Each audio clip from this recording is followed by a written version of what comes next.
नमस्कार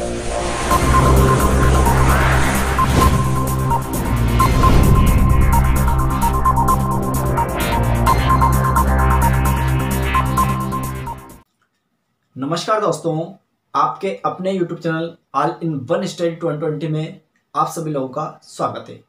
आज हम वापस पढ़ने वाले हैं क्लास 10th मैथ सब्जेक्ट, और मैथ सब्जेक्ट में हम लेकर आए हैं प्रश्न वाली 3.5 का चौथे का पहला क्वेश्चंस लेकर आए हैं। इसके पिछले वीडियो में हमने 3.4 का दूसरे का पहला सवाल बता दिया है। हो सकता है आपने अभी तक उस वीडियो को नहीं देखा है, तो डिस्क्रिप्शन में हम लिंक दे रहे हैं, आप वहां जाकर उस वीडियो को देख सकते हैं। यह सवाल आपको पढ़ने में काफ़ी ज़्यादा बड़ा लगेगा, लेकिन मैं इस सवाल को बहुत ही सरल तरीके से आपको करवाऊंगा। बट आपको इस वीडियो को पूरा अंत तक देखना है।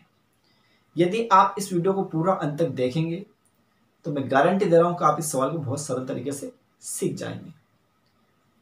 इसी अध्याय में या इसी चैप्टर में हम पीछे विलोपन विधि, प्रतिस्थापन विधि एंड वज्रगुणन विधि, इन तीनों विधियों के एक एक सवाल हम बता चुके हैं। हो सकता है आपने अभी तक उन वीडियो को भी नहीं देखा हो, तो आपको पूरा डिस्क्रिप्शन में लिंक मिल जाएगा, आप वहां जाकर प्रत्येक टाइप के सवाल देख सकते हैं, क्योंकि ये सवाल उससे रिलेटेड है। जब इस सवाल को हम हल करेंगे तो हमारे पास दो समीकरण निकल कर आएगी, समीकरण 1 व 2। इन दोनों समीकरणों को हम हमारी इच्छा के अनुसार चाहे तो हम विलोपन विधि से हल करेंगे, चाहे हम प्रतिस्थापन विधि से हल करेंगे, और चाहे हम वज्रगुणन विधि से हल करेंगे।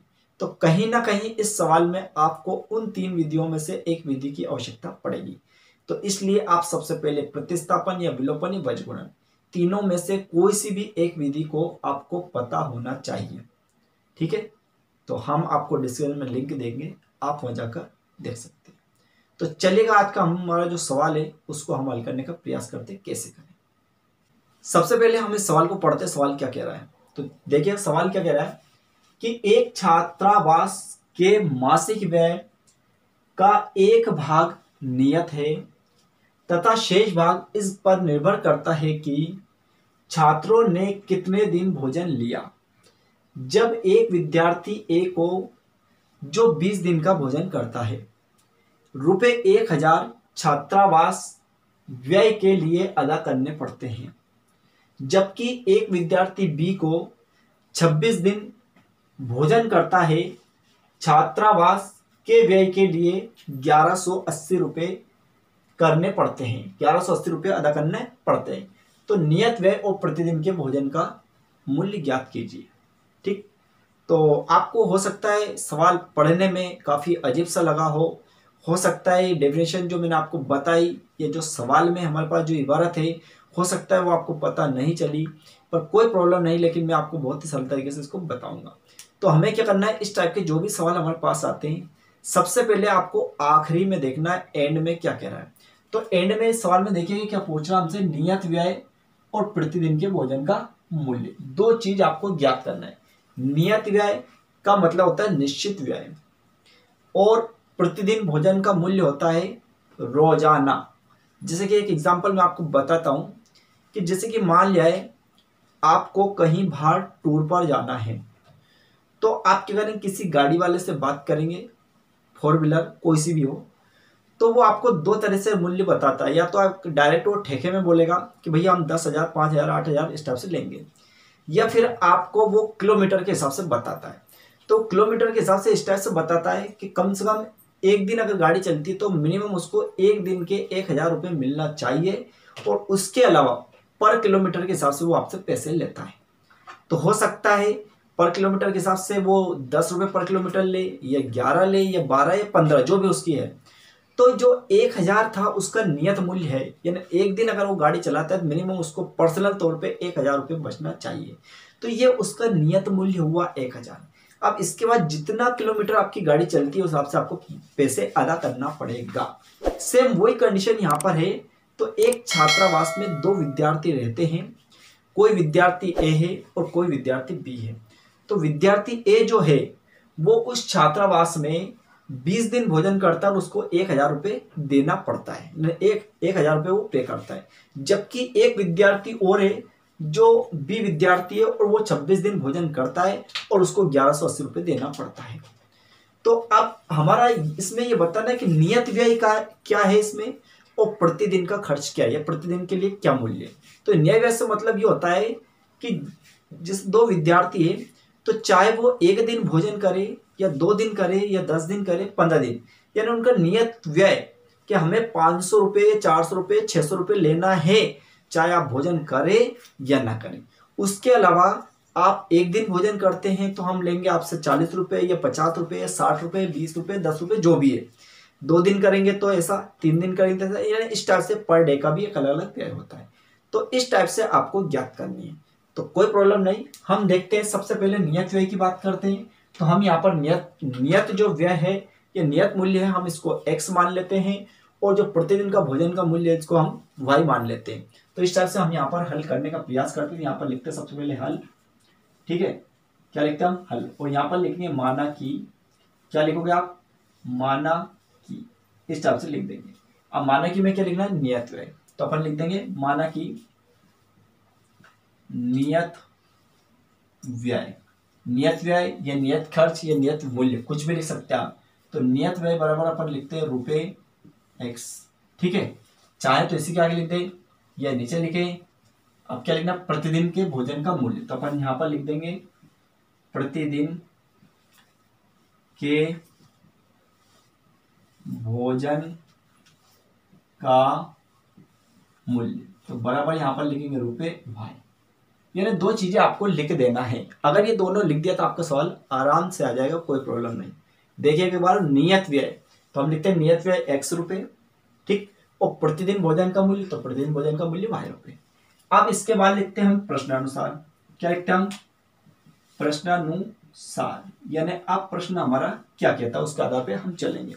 तो देखिएगा हमने प्रश्न को पढ़ा था, क्या पढ़ा था यहाँ पर, देखिए आप क्या करते हैं। यहाँ पर कह रहा है वो ए, विद्यार्थी ए को 20 दिन भोजन करता है तो उसको 1,000 रुपये चुकाना पड़ता है।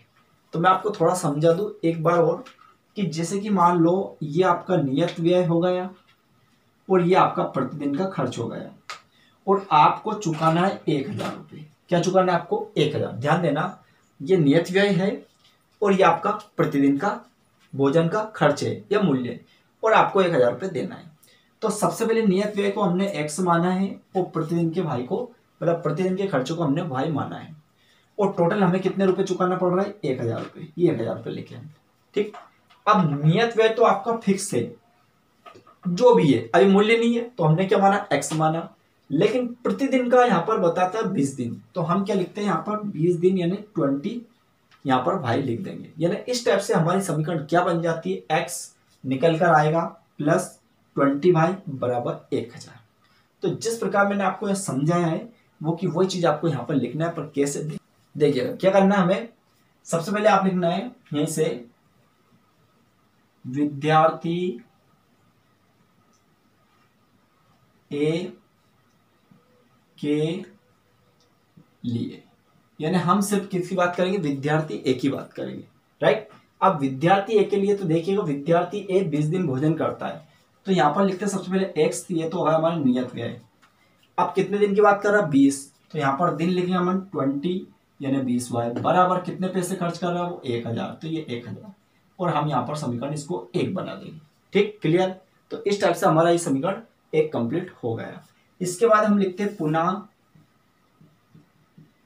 प्रश्नानुसार, क्या लिखते हैं, पुनः प्रश्नानुसार। इसका मतलब हम वापस से प्रश्न पढ़ेंगे।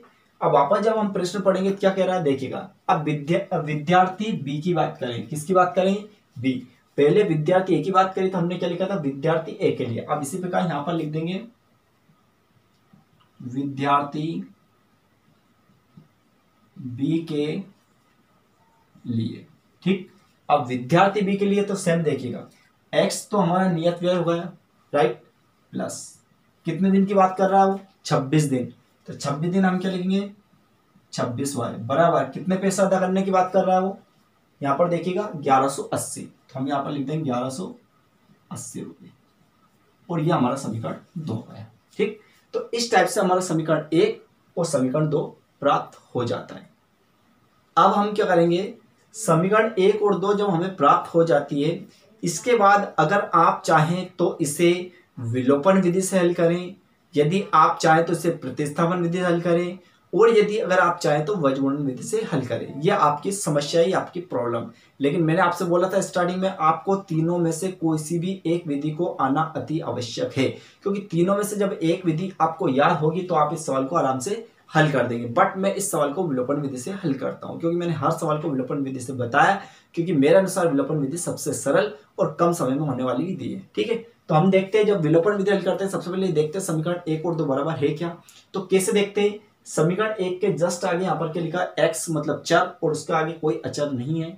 समीकरण 2 के जस्ट आगे यहाँ पर भी x मतलब चर और इसके आगे कोई अचर नहीं। इसका मतलब समीकरण 1 और 2 आपस में बराबर है। और जब समीकरण 1 और 2 आपस में बराबर होती है तो हमें ज्यादा टेंशन लेने की जरूरत नहीं होती है। लेकिन जब समीकरण 1 और 2 बराबर नहीं होती है तो उन्हें बराबर करना पड़ता है। कैसे करना पड़ता है, तो मेरा आप पिछला वीडियो देखे, आप निश्चित उसमें समझ जाएंगे।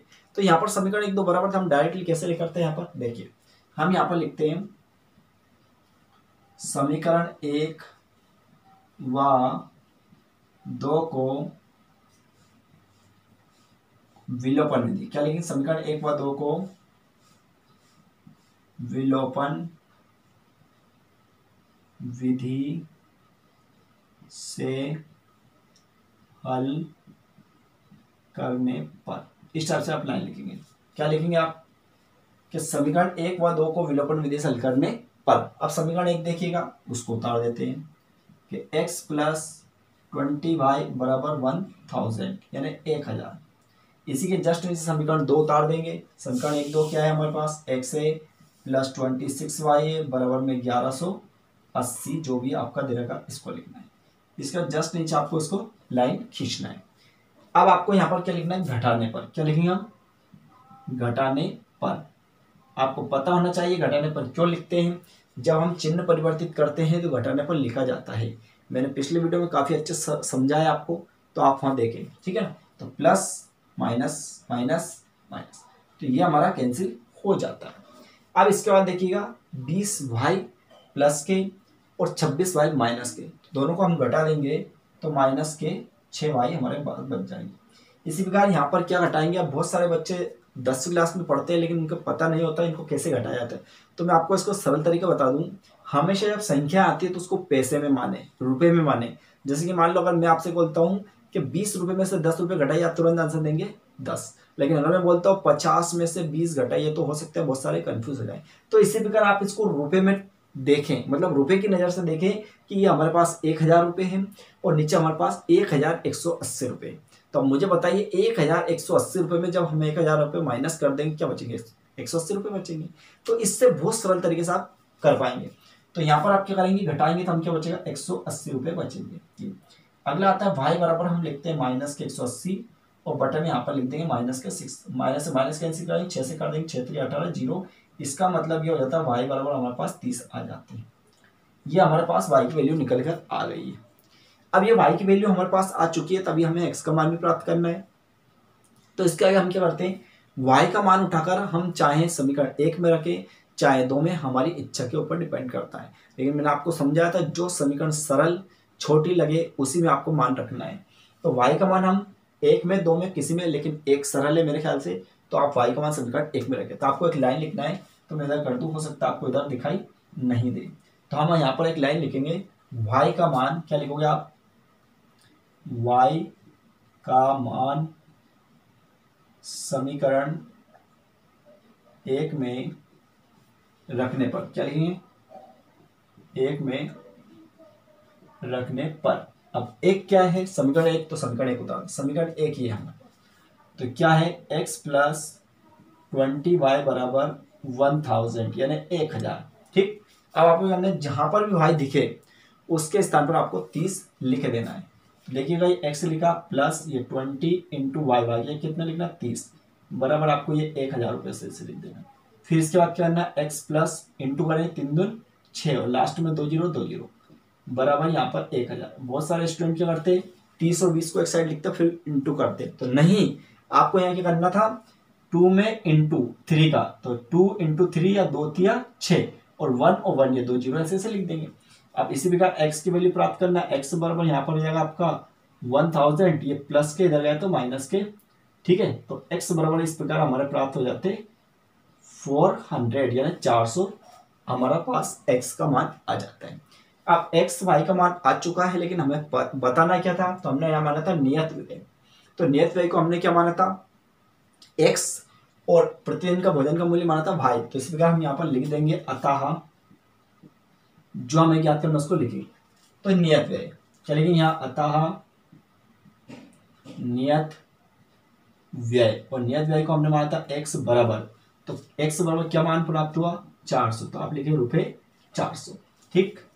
अब इसके बाद करना आपको नियत व्यय 400 रुपये लिखा, इसके बाद करना आपको प्रतिदिन के भोजन का मूल्य। तो इसी के नीचे लिख देना प्रतिदिन, क्या लिखेंगे, प्रतिदिन के भोजन का मूल्य, और भोजन का मूल्य अपन ने भाई लिखा था, तो भाई बराबर रुपए, तो गौर करिएगा भाई का मान क्या प्राप्त हुआ हमारा 30, तो इसका मतलब यहाँ होगा 30, ठीक। तो इस टाइप से आपका ये कंप्लीटली आंसर हो चुका है। जो हमें प्राप्त करना था वो हमारा आंसर हमारे सामने है, क्योंकि नियत व्यय बताया तो नियत व्यय का मतलब आपको 400 रुपये हो चुका है, यानी चाहे वो भोजन करे या ना करे 400 रुपये छात्रावास वाले उनको देंगे और वो लेंगे, ठीक।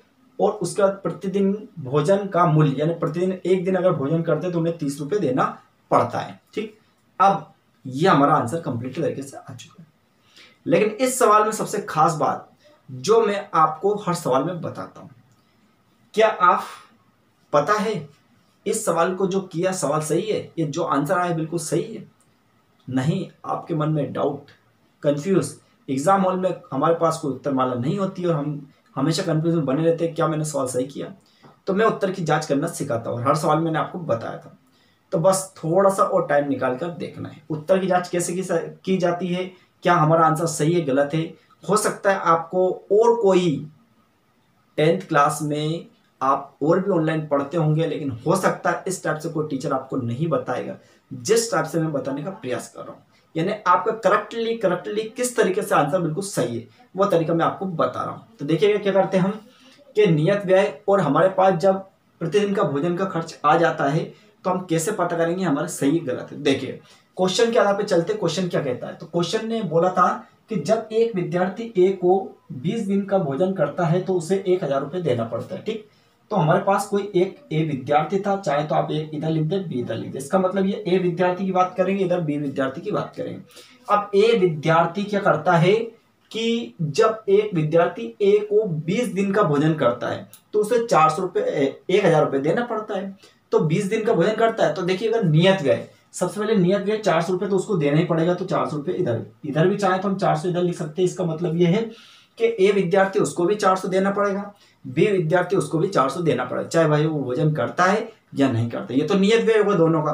अब वो करता है 20 दिन, देखो 1000 देता है तो कितने दिन करता है 20 दिन करता है भोजन। तो हमें पता है कि जब वो एक दिन में 20 रुपए का भोजन करता है, क्या 20 दिन मतलब यहाँ पर 20 दिन भोजन करता है और एक दिन के भोजन के लिए उसे 30 रुपये देना पड़ता है। तो हम क्या करेंगे 20 इंटू 30 कर देंगे, जब इसका इंटू करेंगे 3 दिन चाहिए ना, हुआ हमारे पास 600। अब 600 रुपये उसे 20 दिन के लिए चुकाना पड़ता है, 600 तो यह चुकाना पड़ता है 400 रुपये जो उसका नियत मूल्य है। तो इसलिए इस टाइप से हम जोड़ देते क्या होता है 6 4 10 यानी 1000 रुपये। तो वास्तव में वो 1000 रुपये देता है, बोला था 1000 रुपये। क्लियर है? ए विद्यार्थी की बात कर रही थी, विद्यार्थी ए जो 20 दिन भोजन करता है तो उसे 1000 रुपये देना पड़ता है। तो देखिएगा ए विद्यार्थी है तो नियत व्यय से उससे 400 रुपये आ चुका है, 20 दिन वो भोजन करता है और 30 रुपये पर डे के हिसाब से देता है, तो 600 रुपये ये हो जाते हैं और 600 में हम जब 400 रुपये ऐड करते हैं तो 1000 रुपये हो जाते हैं। सेम इसी प्रकार कंडीशन इधर आएगी। अब देखिएगा बी विद्यार्थी क्या कहता है, जबकि एक विद्यार्थी बी को 26 दिन भोजन करता है तो देखो 400 रुपये तो नियत हो ही गया हमारा। अब 26 दिन भोजन करता है तो 26 दिन करता है, वही एक दिन का कितना होता है 30, क्योंकि हमने निकाल लिया पहले 30, जब इसका गुणा कर देंगे तो 26 और 26 30 78, ठीक है। 26 का पहाड़ा 26 टेबल को 3 बार बोलेंगे तो 26 26 78 होता है ना, 780 होता है। बट हमारे पास 400 ये भी है तो 400 हम इसमें ऐड कर देंगे। जब हम 400 इसमें ऐड कर देंगे तो क्या होगा हमारे पास 1180, और हमारे पास ये 1180 हमें बताना था। देखिएगा व्यय के लिए अदा करने पड़ते हैं तो 1180 रुपये अदा करने पड़ते हैं। देखो 1180, राइट। यानी ए विद्यार्थी को 1000 रुपये अदा करना पड़ता है, तो ए विद्यार्थी को वास्तव में 1000, बी विद्यार्थी को 1180। यानी इस टाइप से हमारा आंसर बिल्कुल बिल्कुल करेक्ट। यानी परीक्षा हॉल में आप बैठे हैं, उसके बाद आपके पास कोई उत्तरमाला नहीं है, कोई टीचर आपके पास नहीं है, उसके बावजूद भी आप स्वयं ने अनुमान लगाया कि वास्तव में हमारा सवाल सही है या गलत है। इस टाइप से आप हमारे हर एक वीडियो में, हर एक क्वेश्चनों में उत्तर की जांच करना सीखेंगे। यदि आप क्लास 10th में पढ़ते हो तो मेरा चैनल जरूर आप सब्सक्राइब करें, और इस वीडियो को, ये वीडियो अगर आपको पसंद आया है तो इस वीडियो को अपने दोस्तों के साथ ज़्यादा से ज़्यादा शेयर करने का प्रयास करें। इस टाइप के और अधिक से अधिक वीडियो पाने के लिए हमारे यूट्यूब चैनल पर बने रहें। चलिएगा, अब इसी टाइप का कोई नया क्वेश्चन हम आपके सामने लेकर आएंगे नेक्स्ट वीडियो में। पूरा वीडियो देखने के लिए थैंक यू सो मच।